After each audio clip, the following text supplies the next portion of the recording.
જય સ્વામિનારાયણ.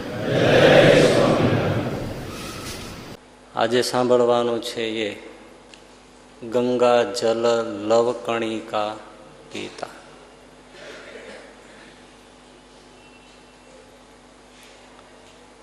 ગંગા જળનું એક નાનું સરખું બુંદ પણ જેણે પીધું તો એને યમદૂત પછી અડી શકે નહીં.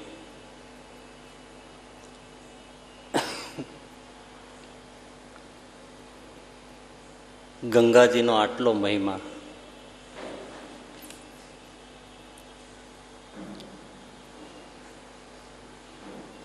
મહિમા આટલો બધો કેમ છે ગંગાજીનો?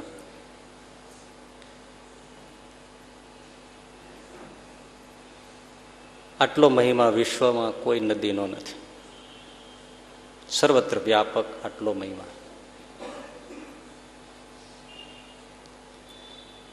ગંગા એટલે ભારત અને ભારત એટલે ગંગા એવો પર્યાય થઈ ગયો. હિમાલય એટલે ભારત અને ભારત એટલે હિમાલય.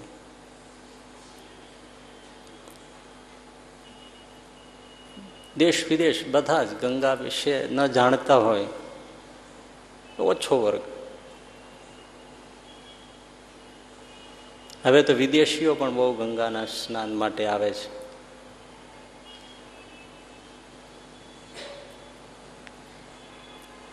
શા માટે મહિમા છે? પહેલી વાત એ થોડું ઘણું તમે જાણતા જ હશો, પણ અહીંયા થોડું લઈ લેવું જરૂરી છે.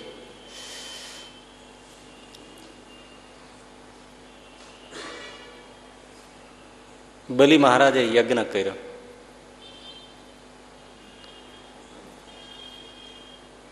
ઇન્દ્રને તકલીફ થઈ, ભગવાનને પ્રાર્થના કરી કે આ સ્વર્ગનું રાજ પડાવી લેશે. ભગવાન કે ઉપાય કરું છું. અને ભગવાન વિષ્ણુ વામન બનીને બલિ મહારાજના યજ્ઞમાં ભિક્ષા માગવા માટે આવ્યા. બલિ મહારાજ તો આમે દાનેશ્વરી હતા, અને યજ્ઞ પ્રસંગે માગે અને ન આપે એવું તો બને નહીં. એનું કુળ અસુર છે. બલિ મહારાજા અસુર કુળમાં જન્મેલા છે. એના ગુરુ શુક્રાચાર્ય છે. અસુરોના ગુરુ શુક્રાચાર્ય છે. એ યજ્ઞ કરાવતા ભિક્ષામ ભગવતી દેહી એમ કરીને જ્યાં વામનજી નાનું બાળક ખુલ્લું શરીર ભિક્ષા માગી. બલિ મહારાજ કે માગો ભૂદેવ. શુક્રાચાર્યજી આમ જોયું, એ ઓળખી ગયા. બહુ બુદ્ધિશાળી છે શુક્રાચાર્ય. હંમેશા આસ્તિક કરતા નાસ્તિક લોકો બુદ્ધિશાળી વધુ હોય. એનું કારણ છે, કારણ કે એને દરેક વસ્તુ જે છે એને તર્કથી ખોટી કરવાની છે, અને આસ્તિકને તો સ્વીકારી લેવાનું છે. એટલે બુદ્ધિ ચલાવવાની ઓછી આવે, એટલે ધાર ઓછી નીકળે. અને પેલાને બેઠા બેઠા ઘસે જ રાખવી પડે. ખોટાનો જે છે એને સાવ સાચું કેવું, સાચું છે એને ખોટું કરી બતાવવું, એટલે એને બુદ્ધિ જોઈએ. શુક્રાચાર્યજી કે આપીશ નહીં, આપીશ નહીં, આ વિષ્ણુ છે. અરે મહારાજ, ગુરુ મહારાજ શું વાત કરો છો? વિષ્ણુ છે. વિષ્ણુ માગવા આવે તો શું વાત છે? જેની પાસે આખી દુનિયા માગે છે એ જો આજ બલિને દ્વારે માગતો હોય તો મારે એને આપવું જ જોઈએ. ગુરુ મહારાજ, આજે મારા ભાગ્ય થઈ ગયા. માગો મહારાજ, તમારે જે જોઈએ તે માગો. શુક્રાચાર્ય કે પણ ના આપીશ, તું આને ઓળખતો નથી. બલિ મહારાજ કે મને લાગે છે ગુરુ મહારાજ તમે આને ઓળખતા નથી. મને એ બતાવો કે આ વિષ્ણુની પાસે કમી શું છે, એની પાસે શું ખોટ છે કે માગવા આવે? અને જો મારી પાસે માગવા આવ્યા છે તો મારામાં જે કંઈ ખોટ છે એ ભાંગવા આવ્યા છે, માટે મને આજ આપી લેવા દો. તમે આને ઓળખતા નથી. માગો, માગો ભૂદેવ, માગો. બલિ મહારાજ આપશો, આપશો જ આપો. 3 ડગલા પૃથ્વી આપો, મારે ત્યાં બેસીને સંધ્યા વંદન પૂજન થાય એટલી જગ્યા જોઈએ છે. સંતોષી બ્રાહ્મણ છું. અરે મહારાજ 3 ડગલા પૃથ્વી, કંઈક અડધું રાજ માગો, કંઈ વિશેષ માગો, આમાં મને દેતા પણ શરમ આવે. તો કે ના ના, હું સંતોષી બ્રાહ્મણ છું. 3 ડગલા પૃથ્વી, અને એ મારા નાના બાળકના જ કેવડાવો. આપવું હોય તો આપો. બલી મહારાજ કે તથાસ્તુ. કથા લાંબી છે, પછી ટૂંકમાં શુક્રાચાર્ય નડ્યા પણ છે, પણ એ નથી લેવું. પછી જેવું તથાસ્તુ જળની અંજલિ લઈને સંકલ્પ કરીને છોડ્યું, અને વામન વિરાટ થયા. 14 લોકમાં શરીર વ્યાપ્યું. શુક્રાચાર્ય કોણી મારી, લેતો જા. મેં કહ્યું હતું ને કે આ બહુ છે. અરે મહારાજ, આ સ્વરૂપના મને ક્યાંથી દર્શન થાય? તમે વિચાર તો કરો, આ સ્વરૂપ કોઈને દર્શાય નહીં. આજ મને એ ભગવાન પોતાનું વિરાટ વિશ્વ સ્વરૂપ દેખાડી રહ્યા છે. મહારાજ ધરતી લઈ લ્યો 3 ડગલા, અને એક પગલું મૂક્યું. અતળ વિતળ સુતળ મહાતળ રસાતળ પાતાળ સુધી લોક લઈ લીધા. બીજું પગલું મૂક્યું, ઉપરનો 14મો લોક બ્રહ્માનો સત્ય લોક છે, ત્યાં જઈને પગલું પીડ્યું. બ્રહ્માજી જોઈ રહ્યા સભામાં આ શું આવ્યું, પણ ઓળખી ગયા કે આ વિષ્ણુનું ચરણ છે. એકદમ બ્રહ્માજી ઉભા થઈ ગયા, અને સુવર્ણના કમંડળમાં જળ લઈ અને ભગવાન વામન જે વિરાટ થયા એનો જમણો ચરણ બ્રહ્માજીએ ધોયા, અને જે ચરણામૃત વહ્યું એ જ ગંગાજી છે.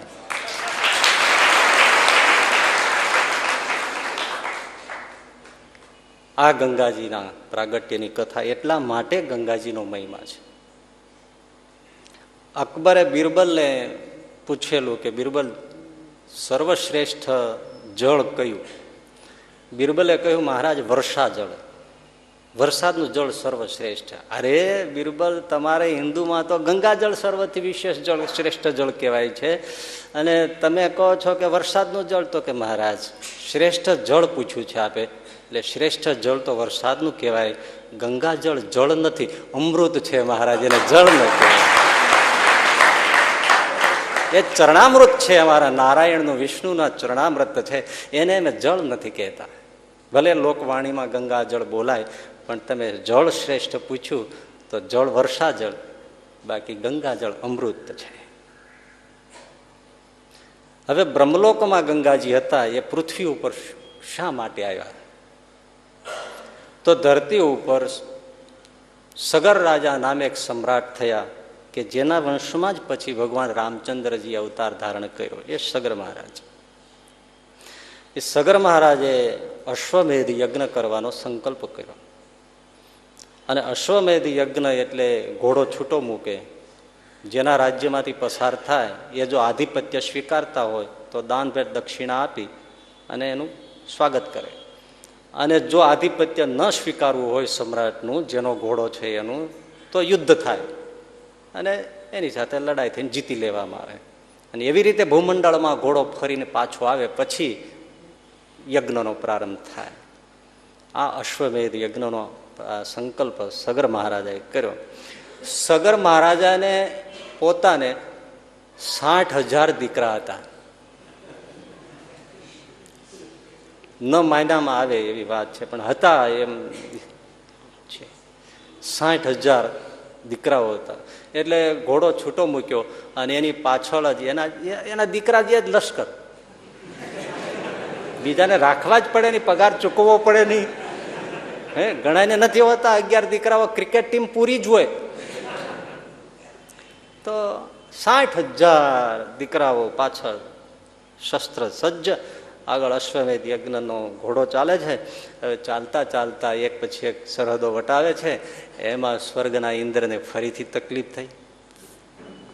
ગાદીની તકલીફ અહીંયા હોય એવું નથી, ઉપર જ હોય છે, વળી કોઈ પડાવી જશે. અને ઇન્દ્ર મહારાજે આ વખતે શું કર્યું કે પોતાની દિવ્ય શક્તિથી અચાનક ઘોડાને ઉઠાવી લીધો. કશી ખબર જ પડી નહીં કોઈને ઘોડો ક્યાં ગયો. દિવ્ય શક્તિથી એને હરણ કરી લીધો ઘોડો, અને કપિલ મુનિના આશ્રમમાં જઈને કપિલ મુનિને ત્યાં ઘોડાને બાંધી દીધો. અને ઇન્દ્ર પાછો એને ઘરે જતો રહ્યો. સગવડતા વાળાને બધી વાહનની સગવડતા, ફટાફટ નીકળી જાય, બીજા હલવાઈ જાય. હવે આ બધા જોયા રાખે કે ઘોડો ક્યાં ગયો, ખૂબ ખોળ કરે પણ કે ઘોડો મળતો નથી. એ કથા ટૂંકમાં કહું છું. ખોળતા ખોળતા પછી એને વાવડ મળ્યા કે એ ઘોડો તો કપિલ મુનિના આશ્રમમાં છે. કપિલ મુનિ તો ધ્યાનમાં બેઠા હતા, એને કશી ખબર હતી નહીં. ઘોડા ભટાક, એને કોઈના ઘોડા કે યજ્ઞ સાથે એને શું લેવા દેવા છે. પણ આ બધા આવ્યા જોયું તો ઘોડો તો હતો. એટલે એકદમ હલ્લો કર્યો, અપશબ્દો કર્યા, ક્રોધ કર્યો, મુનિને પ્રહાર કર્યો. મુનિ જાગ્યા પણ એ નિર્દોષ હતા. એટલે એને એમ થયું કે આવા ઉદ્ધત છે, અમે એકાંતમાં ધ્યાન ભજન કરીએ છીએ, અમને શું કામ પરેશાન કરે છે. આજ મને કર્યો, કાલ બીજા ઋષિને કરશે. અને ઋષિને ક્રોધ થયો અને ક્રોધાગ્નિ પ્રગટ્યો. એમાં 60,000 સગરના દીકરાઓ બળીને ભસ્મ થઈ ગયા, ખાખ ઢેર થઈ ગયો. કપિલ મુનિ તો પાછા શાંત થઈ ગયા. એ વાવડ મળ્યા એના પિતાને, સગર મહારાજાને, કે 60,000 બળીને ભસ્મ થયા છે, આવું થયું છે. કપિલ મુનિનો અપરાધ લાગ્યો છે. હું જઈશ તો મારા ઉપર જલ્દી કૃપા કરે કે કેમ એ ખબર નથી. પણ એના દીકરાનો દીકરો, 60,000માં જે એક દીકરા ગયેલા એમાંનો એક દીકરાનો દીકરો અંશુમાન હતો. એ બહુ ડાયો હતો. અંશુમાનને કહ્યું, તું બેટા જા, કપિલ મુનિને રાજી કરજે, તારા પિતૃઓ પિતાઓ એનો ઉદ્ધાર થાય એનો ઉપાય પૂછજે અને ઘોડો પાછો લાવજે. એટલે અંશુમાન આવ્યો, કપિલ મુનિને પ્રણામ કર્યા, પૂજન કર્યું, આશીષ માગી, ભૂલની માફી માગી પિતા તરફથી, અને કહ્યું મહારાજ જે થયું તે, પણ મારા પિતૃઓનો ઉદ્ધાર થાય એવી દ્રષ્ટિ, કૃપા દ્રષ્ટિ કરો. કપિલ મુનિ પ્રસન્ન થયા. કહ્યું બેટા વાત તો સાચી છે, જે થયું તે, તારા પિતૃઓ 60,000 છે, આના ઉદ્ધારનો એક જ ઉપાય છે, બ્રહ્મલોકથી જો ગંગાજી પધારે અને એ જો અહીંયા વહે, જ્યાં તારા પિતૃઓ ઢેર થયા છે ત્યાં એના અસ્થિઓને એ સ્પર્શ કરે તો તારા પિતૃઓનો ઉદ્ધાર થાય. એના માટે શું કરવાનું? તો બ્રહ્માજી ઉપર તપ કરો, રાજી થાય તો આ બધું શક્ય બને. મારા હાથની વાત નથી, મેં ઉપાય સૂચવી દીધો, આ ઘોડો લઈ જાઓ. અંશુમાન ઘોડો લઈને ઘરે આવ્યા, પિતાજીને વાત કરી. પિતાને વિચાર થયો કે દીકરાઓનો મોક્ષ ઉદ્ધાર તો કરવો જ પડશે. એટલે અંશુમાનને રાજગાદી સોંપીને સગર મહારાજા વનમાં તપ કરવા માટે, બ્રહ્માજીને પ્રસન્ન કરવા માટે લાગી ગયા. હજારો વર્ષ ચાલ્યા ગયા અને આયુષ્યનો અંત આવ્યો, છતાંય બ્રહ્માજીએ હોંકારો આપ્યો નહીં. પછી અંશુમાન એને વિચાર કર્યો કે મારે મારા પિતૃઓનો ઉદ્ધાર કરવો જોઈએ. એટલે એના દીકરા દિલીપને ગાદી સોંપી અને અંશુમાન તપ કરવા ચાલ્યા ગયા. આયુષ્ય પૂરું થઈ ગયું ત્યારે તો હજારો વર્ષની આયુષ્ય, પણ બ્રહ્માજી પ્રસન્ન ન થયા. દિલીપ મહારાજા એમના દીકરા ભગીરથને ગાદી સોંપીને વનમાં જતા રહ્યા. આખી જિંદગી તપ કર્યું, બ્રહ્માજી પ્રસન્ન હતા. જો 3 પેઢી નીકળી ગઈ. કેટલી શ્રદ્ધા છે! પિતૃઓ પ્રત્યે કેવી ફરજ દીકરાઓની હોય છે. આ કથા આપણી સંસ્કૃતિના પાયામાં પડી છે. બાપ દીકરાનો સંબંધ, પિતૃઓનો સંબંધ, લોહીનો સંબંધ એમ ખતમ નથી થતો. કેટલું પિતૃ ઋણ, માતૃ ઋણ, ગુરુ ઋણ, દેવ ઋણ, આ બધાનું ઋણ છે, ઋષિ ઋણ. અને છેલ્લે પછી ભગીરથ મહારાજા તપ કરવા ચાલ્યા. એને તપ કર્યું, ઘોર તપ કર્યું. હવે પ્રસન્ન કરે જ છૂટક્યો છે. અને ભગીરથ મહારાજે અનશનનું ભયંકર વ્રત લઈ અને તપ કર્યું. અને બ્રહ્માજી પ્રસન્ન થયા. માગો ભગીરથ માગો, તમારી 3 પેઢીથી મને રીઝોવા તપ કરે છે, હું મૂઢ સાબિત થયો છું, પણ માગો.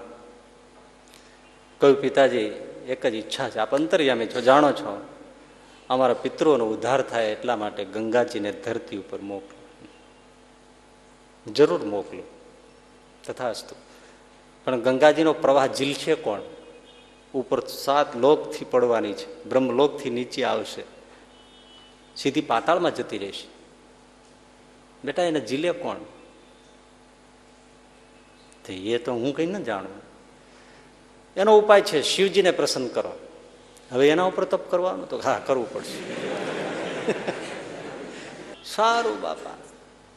અને ભગીરથ મહારાજે શિવજી ઉપર તપ કર્યું, પણ શિવજી તુરત પ્રસન્ન થાય. માગો ભગીરથ મહારાજ, ગંગાજીને અહીંયા લાવવાના છે. આખી ઘટના કહી. આપ ચીલો આપના સિવાય બીજું કોઈ આ બ્રહ્માંડમાં જ્યારે અતિ અશક્ય કામ જ્યારે પ્રગટ થયા છે, સામે આવ્યા છે, ત્યારે શિવજીને જ દેવતાઓ સમેત બધા યાદ કર્યા છે. સમુદ્ર મંથનમાં ઝેર પીવાનું થાય બોલાવો શિવને. કાંઈ પણ બહુ અઘરું આવે એટલે તરત શિવજીને બોલાવો. ગંગાજીને ઝીલવાના છે. અને શિવ એવા ભોળા, પાર્વતીજી વિહમાય કે બાપા ઝેર પીવેલો શું થાય. મુશ્કેલી પાર્વતીને રજા દેવામાં થાય. હવે ગંગાજી 7 લોકથી ઉપર પડે શિવજી ઉપર, શું થાય? આપણે શાવર જરાક વધારે વધી ગયો હોય તો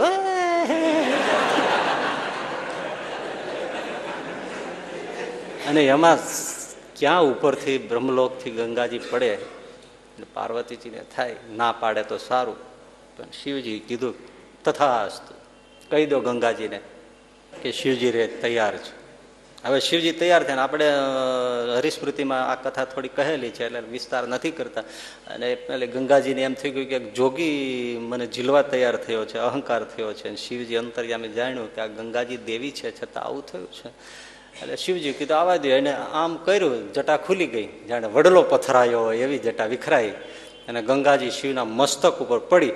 પણ જેવી પડી એવી ડાબેથી જમણે શિવજી આટલું જ માથું હલાવ્યું, જટા બંધાઈ ગઈ, ગંગાજી હલવાઈ ગયા અંદર. એક બુંદ નીકળે નહીં પાણી, ધોધમાર પાણી વહે ઉપરથી બ્રહ્મલોકથી, પણ એક બુંદ પાણી પડે નહીં. વર્ષો નીકળવા માંડ્યા અને શિવજી તો આંખો મીચી ગયા. ભગીરથ મહારાજે કીધું પ્રભુ હે ભોલેનાથ આશુતોષ ગંગાજીને પ્રગટ કરો. શિવજી હસ્યા અને ગંગાજીને મુક્ત કર્યા. તો બ્રહ્મલોકથી ગંગાજી કૈલાસ માનસરોવરમાં આવ્યા, ત્યાંથી ગૌમુખમાં આવ્યા, ત્યાંથી ગંગોત્રીમાં આવ્યા, ત્યાંથી ઋષિકેશ, હરિદ્વાર, પ્રયાગ અને ગંગાસાગર, જ્યાં કપિલ મુનિના આશ્રમની આગળ 60,000 પુત્રો સગરના મૃત્યુ પામ્યા હતા, એના અસ્થિઓના ભસ્મના ઢેર ઉપર ગંગાજી વહ્યા અને 60,000 સગરના પુત્રોનો ઉદ્ધાર થયો અને ગંગાજી સાગરમાં ભળી ગયા. તે દિવસથી ગંગાજી બ્રહ્મલોકથી ધરતી ઉપર આવ્યા અને અદ્યાપી પર્યંત હજી વહે છે. આ ત્યારથી મૃતાત્માના અસ્થિઓ ગંગાજીમાં પધરાવવાનો રિવાજ છે.